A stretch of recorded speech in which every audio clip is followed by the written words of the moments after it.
So I realized being married is hard, being divorced is hard, and being single is hard. But you just have to pick which hard. Kind of like, you know how they say being broke is hard and being rich is hard.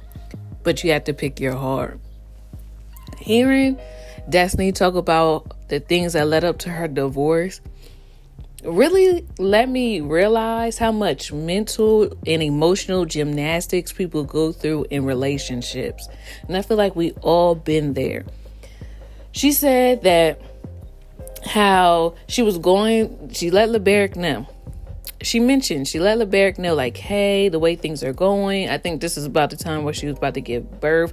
The way things are going, we can't continue like this. And she said she felt as though that he sent her the divorce papers first to beat her to the punch. He sent her the divorce papers to beat her from divorcing him first. And it's just like, dang. So, I don't know, like, through everything, as she laid out everything that happened in the divorce, I never really heard too much of them reconciling. Well, a little bit here. Y'all. Life is hard in general. I feel like situations and the things that we experience are always trying to teach us something. I really thought, as I was younger, that life just takes a linear path, but it really doesn't. Things happen that you don't expect. Things happen that you don't see coming. But I really feel like the foundation has to be set. You have to be one with yourself and know who you are and knows who you are and know about, the guy you serve, because when situations do happen, it takes a lot to keep a level head, to know that, you will make it on the other side, because life happens to all of us. You know how scripture say it rains on the just and the unjust. So no matter who you are, where you live at, your background, your skin color, your ethnicity, like, life is just going to be life. And that's what I feel like happened with Destiny. It's interesting. I really wish we would have seen more of LeBerick on the show. I would like to just see more about his personality.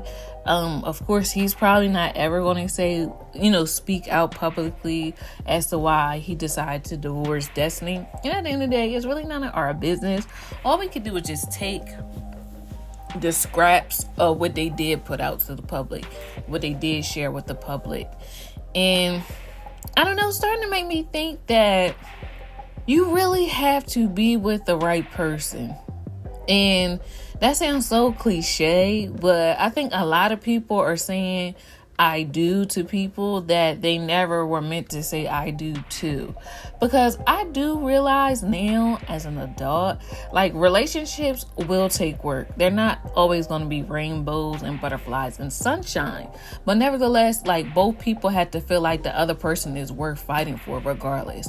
Because most of the time you really should have that mindset, like, we're not going to get a divorce after you get married, So I think with that, a lot of times too, we probably need to, like, I feel like what people say is true. The things that you see in a relationship prior to marriage that you don't like will just only intensify when you get married. So I think that's the issue. Like, we just be thinking that things will change or things will get better, but they really won't. So then we wind up just divorcing the person. I remember I listened to this lady, Anointed Fire, she said all the time, we marry the fantasy of a person, but then we divorce their reality.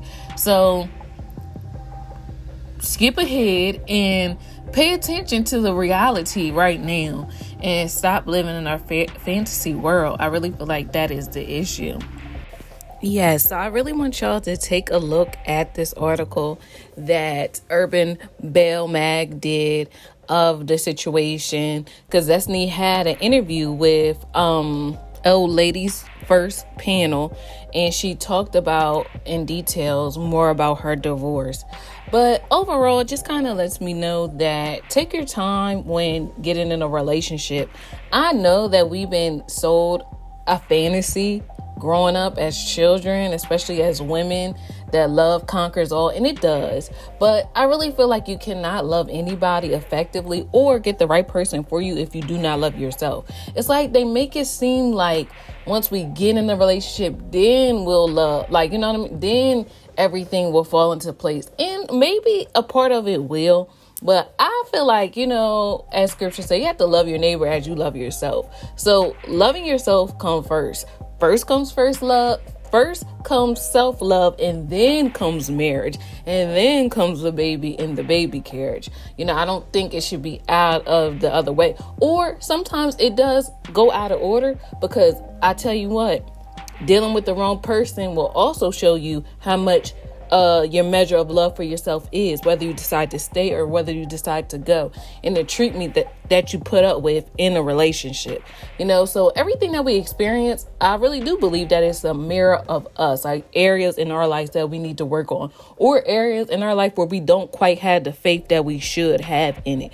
I know it's not the work of the Lord for us to be crying over situations, crying over people that's not treating us right. Like, we're supposed to live that life and live abundantly, Not to say it's always going to be rainbows and butterflies and sunshine, but for the most part, you should be having more ups than downs, So I just hope that we all get to the point where we love ourselves, know ourselves, and therefore we will get the love that we actually deserve and desire. We are going to attract it because we are it. So I say all that to say, yeah, ladies, let's take our time. Let's not try to rush to the finish line of marriage. But at the end of the day, do what you want to do. It's your life.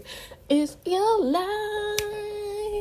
Don't you forget. So you can do what you want to do, but I'm like one of those people. They say, like, a smart person learns from their mistakes, but a wise person learns from the mistakes of others.